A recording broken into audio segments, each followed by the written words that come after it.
संतुलन संतुलन हुआ बना के रखना पड़ेगा। ठीक है, देखो बाबू देखो, कोई बात नहीं है। पिछला क्लास में हम लोग मौर्य वंश में बिंदुसार को पढ़ लिए। बिंदुसार के बाद अगला टॉपिक बाबू क्या आता है? अशोक आता है। और अशोक बाबू लास्ट टॉपिक है, इसको पढ़ते पढ़ते पढ़ते पढ़ते 2 क्लास लगेगा। ठीक है, आज 1 क्लास, कल 2 क्लास में खत्म अशोक। अथवा अशोक अशोक तो अशोक के पिता का नाम बिंदुसार था। बाबू बिंदुसार, इंग्लिश में पॉइंट्स था। ठीक है ना, बिंदुसार का नाम था। माता का नाम क्या था बताओ? शुक्रांगी। क्या नाम था बाबू? शुक्रांगी। तो शुक्रांगी ने क्या कर, उसके मम्मी का नाम क्या था बाबू? शुक्रांगी। शुक्रांगी बाबू क्या हुआ ना, अपने बेटा का नाम अशोक रखा था। अशोक का मतलब क्या होता है? जो कोई दुख न हो, अर्थात हमेशा प्रसन्न हो, इसलिए उसका नाम बाबू अशोक रखा है। आए बस समझे बाबू। अब अशोक माता बिंदुसार का पिता नाम था बिंदुसार। भाई बाबू था इसका सुशील, बुद्धि थे 31 था। और ऐसे ऑफिशियली बाबू 100 को भाई था। ये भाई था बाबू, 100 को भाई था उसके पास। अब हम इसे विचार नहीं करेंगे हम लोग। 100 भाई था। बौद्ध ग्रंथों के अनुसार उसके पास कितने भाई थे बाबू? 100। कितने भाई थे? 100 भाई। ऐसा कहा जाता है बाबू, राजगद्दी पर बैठने के लिए 273 ईस्वी से लेकर 269 ईस्वी तक में राजगद्दी बाबू का बैठा है। राजगद्दी बाबू का बैठा है बताओ? 269 ईस्वी में बैठा ना बाबू, बोलो बैठा ना। यानी जो राजा अशोक है बाबू, राजगद्दी पर 269 ईस्वी में गद्दी पर बैठा। ठीक है, इससे पहले उसने बाबू 100 भाइयों को निपटारा किया 3 साल में। 273 से लेकर 69 तक बाबू क्या किया? ये 3 भाइयों को निपटारा, 100 भाइयों को मार दिया। 100 भाइयों को मारकर एगो कुआं बनवाया बाबू पाटलिपुत्रा में। जो बाबू कुम्हार है, कुम्हार एक जगह है, पटना जाओगे ना, उस कुम्हार एक जगह है। उस कुम्हार क्षेत्र में बाबू बहुत सारा विकास किया था ये। और उसी के बगल में पड़ता है अगम कुआं। क्या पड़ता है? अगम कुआं। ये कुआं बाबू अभी भी वर्तमान में है। जाओगे तो यहाँ मिलेगा एक कुआं, इसको घेरा हुआ है बाबू, लाल कलर से बनाया गया है। वहाँ पे जाओगे ना, उसी बाबू क्या के कुआं बनवा गया, 100 भाई को गिरा दिया इसमें। बोला कि भैया वाला कुआं है, भाई वाला कुआं है, नाम पड़ गया वो अगम कुआं। अभी भाई एक अगम कुआं है। ये कुआं बाबू क्या है? अपने भाइयों का क्या है? हत्या करके डाल दिया है। अशोक बाबू ना, अशोक बाबू बहुत ही निर्दयी क्रूर शासक था। उसको गर्दन काटने में बाबू बहुत मन लगता था। हाँ, कुछ होगा, गर्दन काटना है। एक बार वो आदेश दिया कि मुझे ना नया नया फूल, जो बड़ा फूल जो पेड़ से निकलता है ना, नया नया फूल जो पेड़ से निकलता है ना, ऐसा वाला पेड़ लाओ। ठीक है, ऐसा वाला पेड़ चाहिए मुझको। ऐसा पेड़ में हमको बहुत मजा आता है। तो हुआ क्या ना, बोला कि ठीक है। बाबू जाके पेड़ नहीं मिला, नहीं ला पाया बेचारा। ऐसा पेड़ जो नया नया फूल निकलता है उसमें, ऐसा फूल खोजने के लिए सेनापति बहुत सारे सेनाओं को बोला और उसको नहीं मिला। इसका बाबू दंड कैसे समझते हो? ये 500 लोगों को बाबू गर्दन काटते थे। गर्दन काटने में क्या सुकून था उसको भगवान ने, हमको नहीं मालूम नहीं है। तो किसी को गर्दन नहीं काटता था, तो समझो ठीक है बाबू, तो हम लोग नहीं करते, हम लोग काटते क्या है कि नहीं। तो बाबू 100 भाइयों को मारने उसको क्या जाएगा बाबू, जानते ही हो, बहुत ही क्रूर। इसको इतिहास में बहुत ही क्रूर शासक कहा गया था। तब तक वो महान नहीं था। महान अशोक इसको इसलिए नहीं बोला जाता है। अब गद्दी पर बैठने के बाद ये सारे विद्रोहियों को बाबू दबा दिए। जब तक वो हथियार थमा था ना, किसी का कोई माई का लाल नहीं बोलते थे, माई का लाल का हिम्मत नहीं था कि आवाज उठा दे। अशोक का नाम सुन के बाद थर-थर कांपने लगा लोग। ऐसा वह बलशाली शासक था। ठीक है ना, अशोक आया, सब बाबू शोक बन जाता, शोक आया तो सबको शोक कि बाबू आप गए काम से, है ना। ऐसा ही बाबू का ध्यान गया एक समय, कलिंग बाबू क्योंकि अपने राज्य को विस्तार कर रहा था। और अशोक के समय बाबू पूरा अफगानिस्तान, यूनान तक, अफगानिस्तान की एक सीमा पड़ता है वो यूनान, मतलब पूरा यहाँ तक। और पूरा ऐसा करें तो असम को नहीं जीत पाया था, असम में कोई साक्ष्य नहीं मिला है, तो असम वाला हिस्सा छोड़ दो। बंगाल से लेकर अफगानिस्तान तक पश्चिम में, यानी पूरा में बंगाल और पश्चिम में अफगानिस्तान, उत्तर में बाबू पूरा जम्मू कश्मीर से लेकर तमिलनाडु तक बाबू पूरा साम्राज्य अखंड भारत पर राज कर रहा था। कौन? अशोक राज कर रहा था बाबू। और किसी का हिम्मत नहीं चूचा करने का। लेकिन पूरब में उड़ीसा वह बचा हुआ था। अपने राजगद्दी पर बैठने के बाद राजगद्दी बाबू गद्दी पर बैठा 269 ईस्वी में। जैसे ही राजगद्दी पे बैठता है इसके 8 साल के बाद 8 साल बाद इसका ध्यान बाबू कहा जाता है कलिंग पर। कहा जाता है बाबू कलिंग पर। कहा जाता है बाबू कलिंग पर। कलिंग पर बाबू इसका ध्यान जाता है कि कलिंग में बाबू ने हाथी बहुत फेमस था और सेना का विस्तार करना है या सेना को शक्तिशाली बनाना है। उस समय बाबू बंदूक से मार नहीं होता था, तो खाना नहीं था, है कि नहीं? मार बाबू किससे होता था? हाथी से, घोड़ा से, तलवार से, बर्छी से, उस सबसे मार होता था। बोला कि हमारे सेना में हाथी का होना क्या है, बहुत जरूरी है। इसलिए बाबू ध्यान कहाँ गया? कलिंग। कलिंग का पूरा नाम बाबू उत्कल था। कलिंग के बाद नाम क्या पड़ा उसका बाबू? उत्कल। आज नाम क्या है उसका? उड़ीसा। क्या नाम है बाबू? उड़ीसा। पहले कलिंग, फिर उत्कल, फिर उड़ीसा, है ना? उड़ीसा बाबू जो आज उड़ीसा का पूरा नाम क्या था? कलिंग। उत्कल किसका पूरा नाम था? ग्रुप डी में आया है क्वेश्चन। उत्कल किसका पूरा नाम है? उड़ीसा का, है ना? तो वह प्रजेंट में उड़ीसा ना लाई कर रहा है, तो उड़ीसा का पूरा नाम क्या था? उत्कल। अब बाबू देखो क्या हुआ ना, अब बाबू इसका ध्यान कहाँ गया? अशोक का गया, कलिंग पे ध्यान गया बाबू। कलिंग बाबू किसके लिए युद्ध किया? हाथी के लिए। और हाथी को बाबू लिए ना युद्ध करना युद्ध बाबू शुरू हो गया। ऐसा कहा जाता है कि भीषण नरसंहार होता है बाबू यहाँ। भीषण नरसंहार समझते हो ना? नरसंहार यानी मानव हत्या। बहुत सारे लोगों को बाबू मौत के घाट उतार दिया। ऐसा कहा जाता है कि 1 से 1.5 लाख लोग बाबू मराया इस युद्ध में। एक दिन में बाबू नहीं मतलब युद्ध चलाता तो 5-7 दिन चलता है ना। 1 लाख आदमी को मराया और 10,000 आदमी मराया बाबू। इसका अशोक का आदमी मराया 10,000। इधर बाबू 1 लाख लोग इधर मरा गया बाबू। 1 से 1.5 लाख आदमी में 2 लाख आदमी हुआ ना बाबू, कम से कम। ये तो ऑफिशियल आंकड़ा है। मरता तो ऐसे बाबू बहुत लोग मरा होगा। जब मर गया ना और बहुत सारे लोग मर गया तो बाबू अशोक को गर्दन काटने में बहुत मजा आता था। चंगेज खान के बाबू दियाते थे क्या है ना, गर्दन काटने बाबू आ रहे थे ना। देखा गया इसमें तो महिला बच्चा सारे लोग मरा गया। इसमें होता है बाबू मन में ये हो जाता है क्या? चलो सेना को मारते तो कोई दिक्कत नहीं था, जैसे लेडीज सब कैसे मरा गई है? छोटे छोटे बच्चे क्या करने के लिए आए थे? छोटे बच्चे बाबू कैसे मरा गए हैं इसमें? उसके अंदर में बाबू वैराग्य के पैदा होने लगा, यार हम मार दिए क्या वो सबको, है ना? और उसका बाबू इस युद्ध का वो खुद ही साक्षी था, तो खुद ही लड़ने के लिए गए थे उस युद्ध में। और देखा कि बाप रे बाप एकदम लाल का ढेरी लगा हुआ है। और घर पे आया ना उसको बेचैनी हुआ, घेर लिया। हर हमेशा खाते पीते उसी का चिंता होता था। उसकी घरवाली थी, प्रिय घरवाली बाबू कारुवाकी, काली काकी नहीं कारुवाकी। कारुवाकी नाम की इसकी पत्नी थी बाबू। उसे बहुत प्यार करता था कौन? अशोक। तो बाबू मतलब टेंशन में रहता था, टेंशन में खाना नहीं खिलाता है। कोई तुमको कुछ बोलेगा ना तो चीज तुमको बढ़ जाएगा। बहुत बाबू टेंशन में था। तो बीवी आती थी बाबू, ए जी खा लीजिए ना। दिमाग में खराब नहीं करो, बोले हम नहीं खाएंगे, हम खाने का मांग लेंगे खुद। थोड़ा सा खा लीजिए कम से कम, और नहीं खाएंगे जाओ तो जाओ। अब उस समय कोई भाषा बोल रहा हो अलग बात है, लेकिन हम बाबू अभी के भाषा में बोलते हैं, है कि नहीं? तो बाबू जैसे ही मतलब पूरा बाबू बिख्याल होते थे, एकदम उसको मन नहीं लगता था, है कि नहीं? क्या करने के अब दिमाग में किसी चीज घूमता था, इतने लोगों को बाबू हम मार दिए, बाप रे बाप हम कैसे अब क्या करें नहीं करें, है कि नहीं है? उसने बाबू क्या किया, इतने बगीचा में वह बैठे हुए थे। बगीचा में बाबू क्या किए थे? बैठे हुए थे। इसका एक भतीजा था बाबू, नाम था इसका निग्रोध। नाम क्या था भतीजा का? निग्रोध। जो निग्रोध करता है, निग्रोध को देखता है ना, देखता है बड़ी खुश रहता है ना?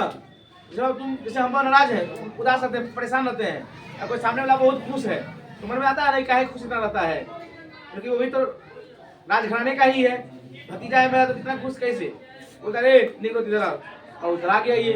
अभी सौ को भाई को मार के आया है, कलिंग युद्ध किया है, कहीं हम लोग फैल निपटा दे, चचे का बेटा ना है हम, वो ठीक है हम लोग निपटा दे भाई, है कि नहीं?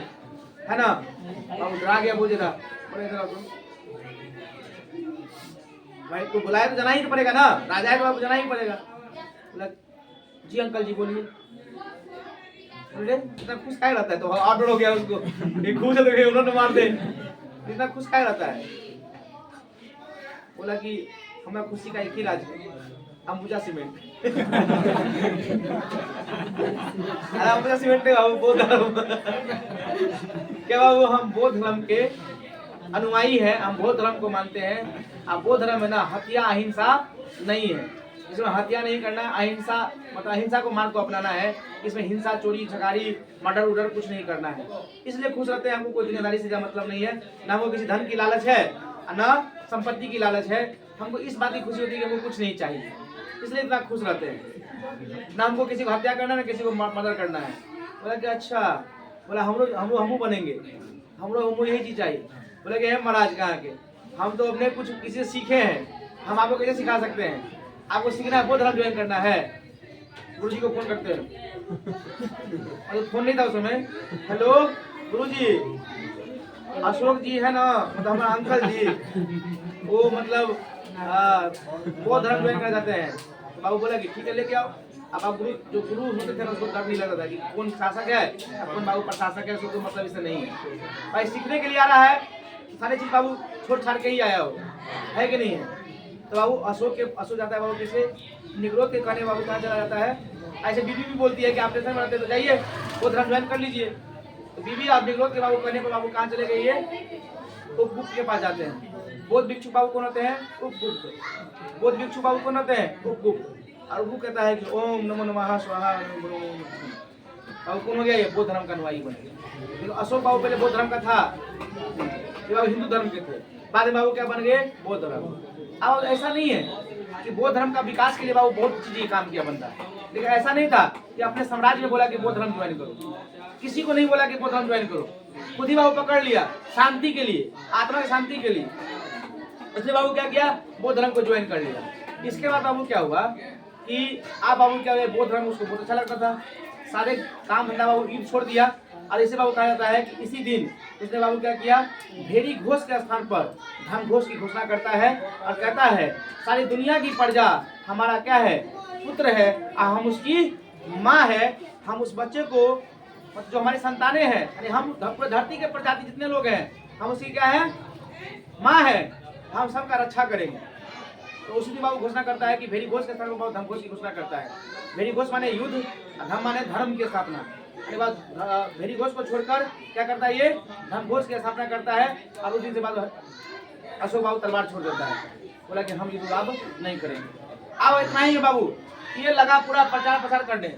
अब कहीं प्रचार प्रसार होगा तो धर्म का जो प्रचार प्रसार होगा वो पैसा खर्चा होगा। लंदन ऐसे ही चले जाओगे, श्रीलंका ऐसे ही चले जाओगे, है ना?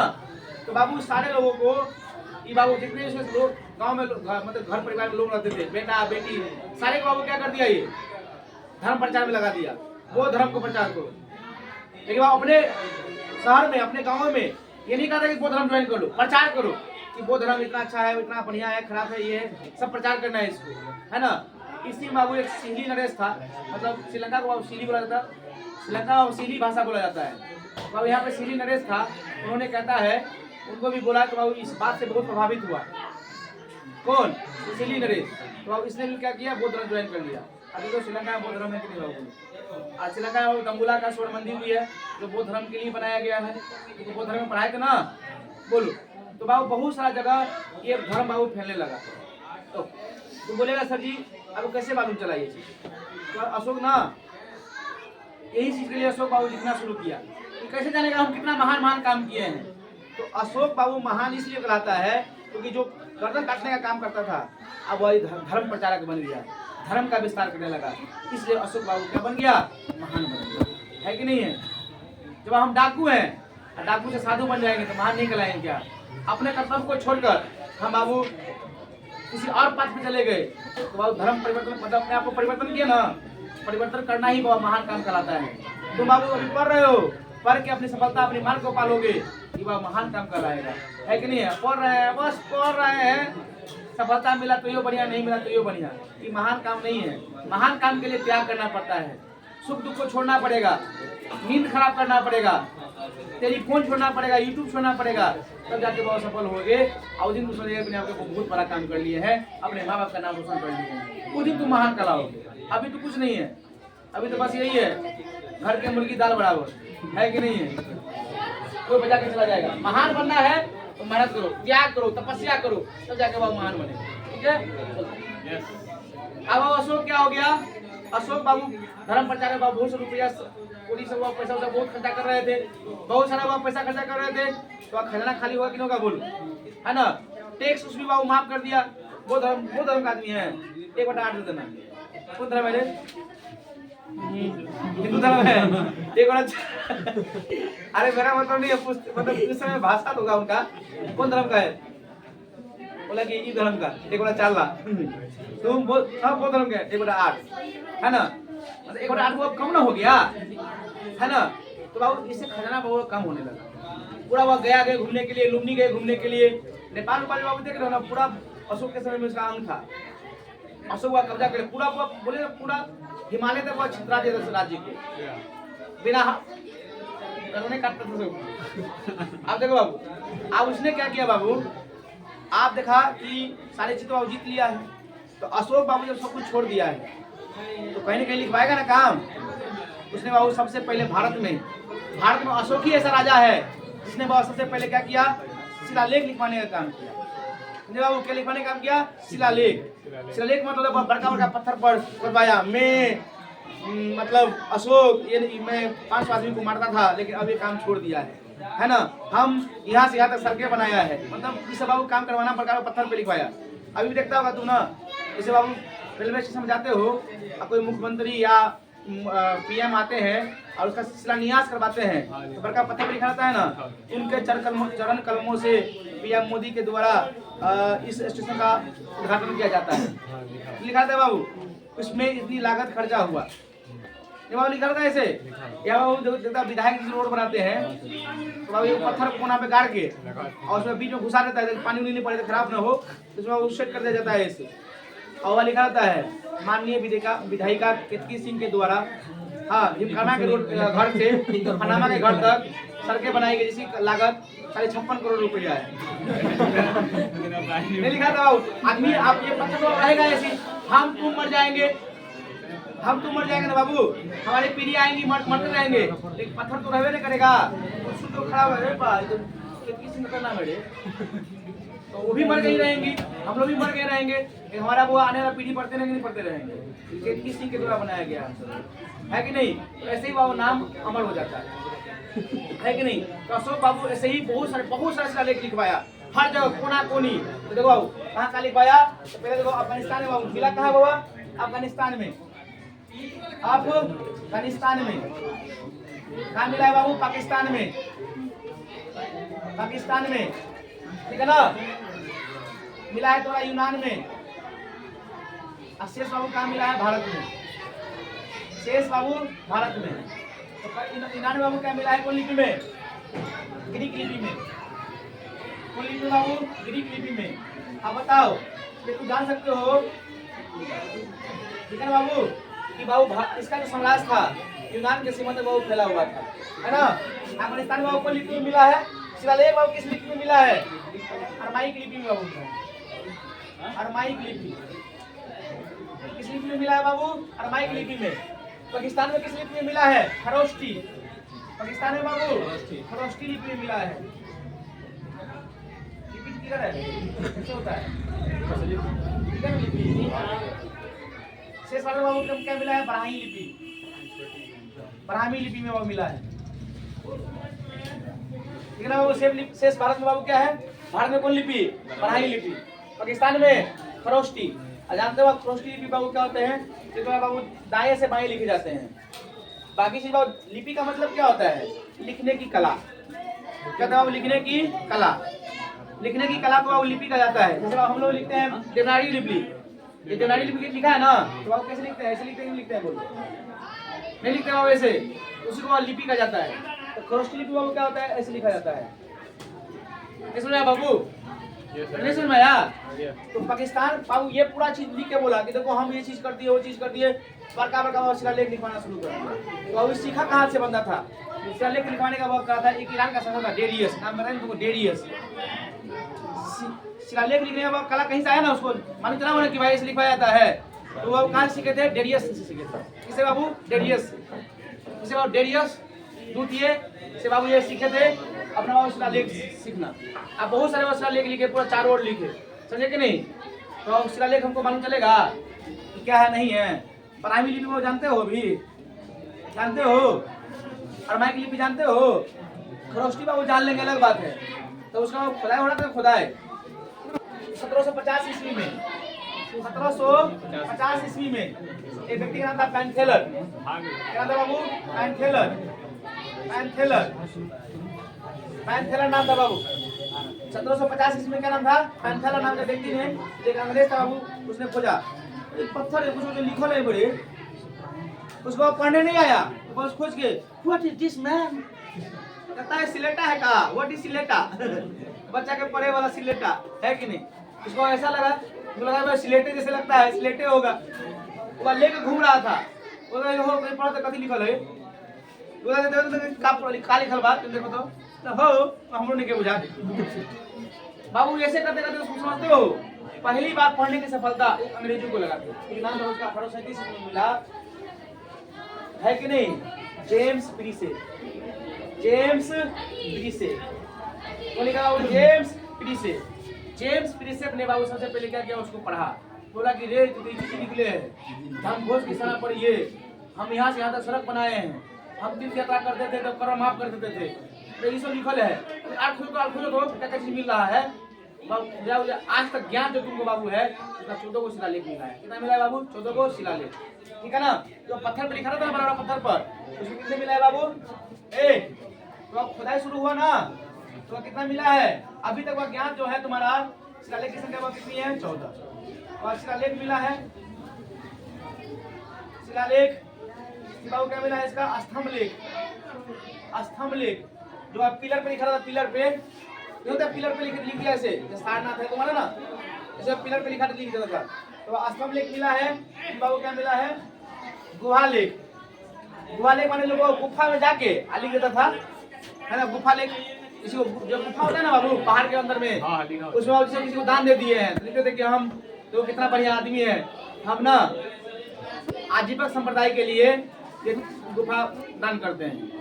अब कुछ लिखा होगा, हमको इससे क्या मतलब है, क्या लिखा, बस हमने इसको क्या बोलते थे? गुहा लेख। क्या बोलते थे बाबू? गुहा लेख। तो क्वेश्चन पूछेगा अशोक के शिलालेख की संख्या कितनी? 14। कितना बाबू? 14। स्तंभ लेख की संख्या कितनी है? 7। गुहा लेख कितने बाबू? 3। गुहा लेख की संख्या, गुहा लेख की संख्या 3। शिलालेख की संख्या, स्तंभ लेख, गुहा लेख बाबू यार ना। शिलालेख की संख्या कितनी है बाबू? 14। स्तंभ लेख की, गुहा लेख की किस भाषा में लिखा गया है? सारे बाबू भाषा में लिखा गया है, ठीक है ना। ब्राह्मी लिपि, अरमाइक लिपि, ग्रीक लिपि, तुर्की लिपि, ब्राह्मी लिपि। सुना बाबू? समझ में आ रहा है? तो इसको बाबू इतना चीज अभी मिला है। देखो बाबू पहले क्वेश्चन पूछेगा ऐसे, आप देखो रिवाइज करो, जो बाबू पढ़े उसको रिवाइज करना पड़ेगा ना। कहानी सुन लिए बाबू। अब देखो अशोक का पिता का नाम, किसका बेटा था ये? बिंदुसार का। इसके मम्मी का नाम क्या था? सुंदरांगी। मम्मी का नाम क्या था बाबू? सुंदरांगी। बौद्ध ग्रंथों के अनुसार कितने भाइयों की हत्या किया था? 100 भाई। 99 भाई बाबू हो गया, 99 भाइयों की हत्या किया था, समझे कि नहीं। उसने राजगद्दी पर कब बैठा था? 200 राजगद्दी पे बैठा था। अपने राजगद्दी पे बैठने के बाद कितने सन के ईस्वी के बाद उसने कलिंग पर आक्रमण किया? 8 साल बाद। किस पर अधिकार कर लिया? ऐसा करो, एक अभिलेख था यहाँ पे, राजा खड़बेल के द्वारा लिखा गया था। राजा खड़बेल के द्वारा हाथी गुफा लेख क्या लिखा गया बाबू? हाथी गुफा लेख। इस हाथी गुफा लेख में ही लिखा गया है कि अशोक ने बाबू क्या किया है? अटैक किया है, और इसकी राजधानी जो थी कलिंग की राजधानी बाबू तोसली तो बाबू अधिकार कर लिया। और यहाँ का राजा बाबू कौन था? नंदराज था। कौन था बाबू? नंदराज। तो वह बेसिक में पढ़ाए थे हम। कौन था बाबू? नंदराज। इसे बाबू क्या कर लिया? अधिकार कर लिया। तो बोले बाबू कलिंग की राजधानी कहाँ थी? कलिंग की राजधानी, कलिंग युद्ध का वर्णन किस अभिलेख में है? हाथी गुफा अभिलेख में। हाथी गुफा अभिलेख किसने लिखा है? सबसे पुराना अभिलेख हाथी गुफा अभिलेख, लगभग 1000 साल पुराना है, लगभग 1200 साल पुराना हो गया है, ठीक है ना। तो पूछता है परीक्षा में हाथी गुफा लेख सबसे पुराना अभिलेख, रेलवे ग्रुप में पूछा हुआ क्वेश्चन है। सबसे पुराना अभिलेख हाथी गुफा अभिलेख, ठीक है बाबू। इसके बाद देखो बाबू किस युद्ध के बाद राजा अशोक ने भेरी घोष के स्थान पर धमघोष की घोषणा करती है? किस युद्ध के बाद राजा अशोक कलिंग मतलब आंसर क्या जाएगा? भेरी घोष के स्थान पर धम घोष के सामना करता है। आंसर बाबू क्या हो जाएगा? कलिंग युद्ध के बाद। बताओ किसके कहने पर राजा अशोक बौद्ध धर्म को ज्वाइन करते हैं? निग्रो के कहने पर। बौद्ध धर्म की शिक्षा किससे लेते हैं? किस साधु से बौद्ध धर्म की शिक्षा लेते हैं? हाँ? नहीं यार, कुमारगुप्त और गुप्त वंश में है। लंका में पहले बनाया क्या अभी? ठीक है ना बाबू? उपगुप्त से। किससे बाबू? उपगुप्त से। इसके बाबू क्या किया? इसने शिलालेख लिखने का प्रथा शुरू किया। तो शिलालेख लिखने का प्रथा कहाँ से सीखे थे? कहाँ से सीखे थे? शिलालेख लिखने की प्रथा कहाँ से सीखे थे? शिलालेख लिखने की प्रथा कहाँ से सीखे थे? अरे कहाँ से? अरे ईरान के शासक डेरियस से। ईरान के शासक डेरियस से शिलालेख लिखने की प्रथा को सीखे थे ये। तो बाबू इसके कितने लिपि में लिखे गए हैं? ग्रीक में ईरान में, अरमाइक बाबू अफगानिस्तान में, खरोष्टी पाकिस्तान में, अशेष बाबू भारत में कौन लिपि चलता है? भारत में कौन लिपि है? भारत में कौन लिपि है? ब्राह्मी लिपि। भारत में ब्राह्मी लिपि। तो बाबू इस शिलालेख को खोज सबसे पहले किसने किया था? एंथलर ने। कितने ईस्वी में? पढ़ पाया था? पढ़ा कौन? जेम्स प्रिसेप। पढ़ा कौन? जेम्स प्रिसेप। अब तब बाबू पता है मालूम चला कि कुल शिलालेख की संख्या कितनी है? 14। स्तंभ लेख कितने हैं? गुहा लेख कितने हैं? अब देखो जो राजा अशोक थे वो ऐसा नहीं था कि बौद्ध धर्म को ही मानते थे। जो भी बाबू लोग थे उसके लिए भी बाबू काम करते थे। उसके समय उसके पिताजी बाबू जानते हो आजीवक संप्रदाय से, उसके पिता थे बिंदुसार, आजीवक संप्रदाय के क्या थे? अनुयायी थे। तो देखो इसने क्या किया था? गया में बाबू क्या किए थे? उसको ना उसने गया बाबू क्या किए थे? गया में बाबू क्या किया? गया में एक पहाड़ी थी, बराबर की पहाड़ी। अभी बाबू है बराबर की पहाड़ी। ठीक है बाबू, क्या था बाबू? बराबर की पहाड़ी। क्या था वो? बराबर की पहाड़ी। बराबर की पहाड़ी पर 4 बाबू क्या बनाया? गुफा बनाया। कितने गुफा बनाया बाबू? 4 गुफा। किसके लिए बनाया बाबू? आजीवक संप्रदाय के लिए।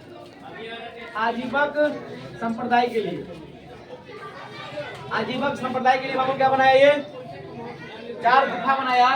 कहाँ? बराबर की पहाड़िया पर। कौन? राजा अशोक। पहला बाबू का नाम बताओ? सुदामा। दूसरा का नाम था बाबू कर्ण। तीसरा बाबू चौपार। बाबू चौपार। एक था विश्व झोपड़ी।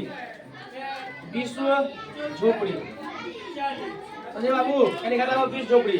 इसे बाबू कहाँ मिलता है? गुहा लेख में मिलता है। कि देखो ये चीज दान में मिला था। तो बोले गुहा लेख का मतलब बाबू क्या होता है? पहाड़ों में लिखते हैं ना, उसे बाबू क्या बोलते हैं हम लोग? गुहा लेख बोलते हैं। है बात समझ में? तो गुहा लेख की संख्या बाबू कितनी है? 3। स्तंभ लेख की संख्या कितनी है बाबू? 7। शिलालेख बाबू कितने हैं? 14। इस बाबू कल पढ़ लेंगे, ठीक रहेगा? और एक सेकंड पार्ट बचा हुआ है तो उसको पढ़ लेंगे। इसमें खाली लिखवाने वाला पार्ट है, लॉजिकल नहीं है। लॉजिकल नहीं बाबू, ये है तो वो लिखवाने वाला रट्टा मारने वाला चीज है। इसमें कि प्रथम में बाबू पशुपति का निंदा किया था, सेकंड में ये किया था, 8वां में बाबू तीर्थयात्रा के बारे में वर्णन किया, 13वां में कलिंग युद्ध का वर्णन है। अब इसे तो याद करने पड़ेगा सारी चीजें, है ना? रानी का स्तंभ लेख किसे कहते हैं? रानी अभिलेख किसे कहा जाता है? किस अभिलेख में रानी कारुबाकी ने दान दिए थे तो इसको लिखवा दिया गया था। इस बाबू पूरा पढ़ना पड़ेगा, कल पढ़ेंगे, ठीक है? आज के लिए बहुत बहुत धन्यवाद।